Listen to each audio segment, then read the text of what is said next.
శ్రీశ్రీ అంటే ఏ కులమో మీరు తెలుసుకోవాల్సిందే, తెలియదు. ఓ కవి పేరు పెట్టా, నేను సాహిత్యవేత్తని.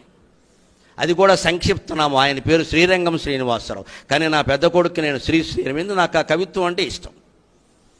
రెండో వాడికి గురజాడ అప్పారావు గారి పేరు పెట్టా. అప్పారావు అని పెడితే అప్పిగా అని పిలుస్తారు అందరూ, అందుకని గురజాడ అని పెట్టా.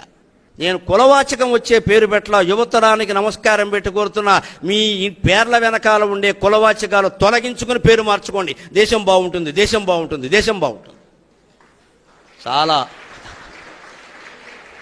చాలా తక్కువగా చప్పట్లు మోగుతాయి నాకు తెలుసు. బాగా పట్టేసింది కులం మనకి మనస్సుకి. మీరు ఒప్పుకున్నా మీ పెద్దలు ఒప్పుకోరు, కానీ నేను చాలా ధైర్యంగా చెబుతున్నా, ఇప్పుడైనా తెగించి మన పేర్ల చివర ఉండే కులవాచకాలు తీసేసుకోవాలి, తోకలు తగిలించుకోవాలి, తీసిపారేయాలి, తోకలు తీసేయాలి.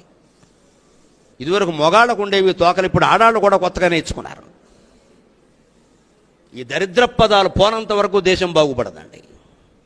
పైగా కులం గురించి చెప్పుకోవడం చాలా గర్వం. కుల వృత్తులు ఉన్నాయంటే వృత్తులు లేవు. ఏ కులం వాళ్ళు ఏ వృత్తి చేసేవారు ఆ వృత్తులన్నీ పోయాయి. వృత్తులు పోయిన తర్వాత కులం దేనికైనా దెబ్బలాడుకు చావడానిక? ఇప్పుడు ఓటింగ్ మొత్తం కులం ఆధారంగా జరుగుతుంది. గమనించండి, నేను ఎందుకు బాధపడి మాట్లాడుతున్నాను.